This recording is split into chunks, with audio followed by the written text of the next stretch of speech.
Last October marked 60 years since Bowie High School football coach Baty was killed in a tragic car crash. Baty had just led the Bears to a pair of district titles and was looking for a third when he died.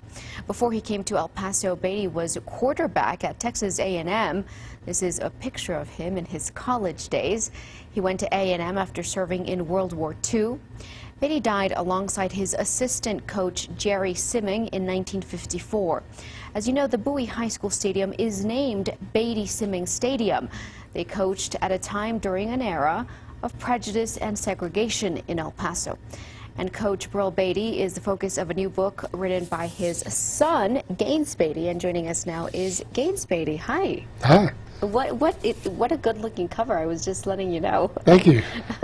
So really, it's an amazing and a tragic story also. But tell me a little bit about your father and how you were inspired to write the book. Well, I've kind of had this story brewing in me for my entire life. My mother always told me stories about him and what he did, and as I grew older, I became more aware and more inquisitive, and then a number of things happened. But what really set it off, the straw that broke the camel's back, I was reading a story by the name of 12 Mighty Orphans by Jim Dent, and his name was mentioned, and I was reading along, and I saw his name, and I said, well, my dad's story is as good as the one I'm reading, and so I said to myself, I should write a book. I had no idea what I was getting into, by the way. Right. You know, 1950s Bowie High School in South El Paso. I mean, it was a very racially tense time, I think. And how did your father navigate that?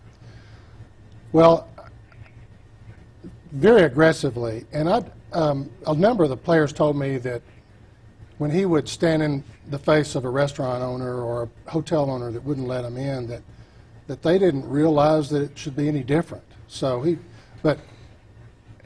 I know he prepared them before the games because they were going to hear the racial slurs, and usually it was when they went to West Texas, right? You know, Pecos and Snyder and Big Spring and some of those places. But there were some pretty mean Texans back then, I guess, in that era. But one of the stories I heard was that I always heard from my mother was that they went to a restaurant, the man told them they couldn't come in, and he said, yes, they can. We've made reservations here.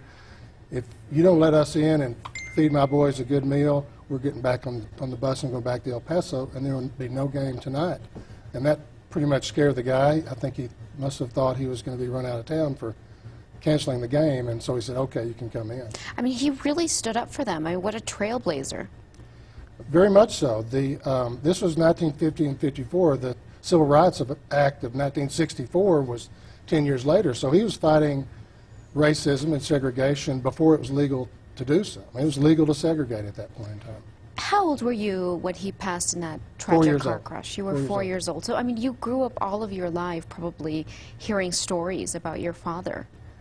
Yeah, absolutely, and it was always inspiring. You know, sometimes when your mother tells you stories, you think, oh, Mom, you know, but these stories perked my ears up, and she didn't tell me a lot of detail, and I didn't ask questions. I regret that, but yeah, I grew up with just a sense of who he was and a lot of pride, and he was my hero. Mm-hmm, and rightly so. And so tell me, you've written this book.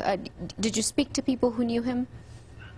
I spoke to about 100 people who knew him, including players from El Paso, his teammates from Texas A&M, his teammates from Paris High School, family members, and as many friends as I could find. It was really, really enlightening. I mean, what a journey to go on, right? To reconnect with all these people who knew your father so well.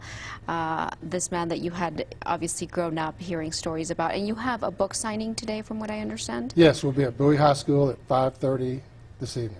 Okay, all right, and that's open to the public, anyone who wants to go? Absolutely. Okay, absolutely. Oh, so Bowie High School, 5:30 p.m. And so tell me, if anybody wants to get a hold of the book, how do they do that, besides tonight? You can get the book at Amazon.com, at BarnesandNobles.com. Barnes & Nobles here in El Paso has copies, and if they run out, they will order more. Okay. So it's very available.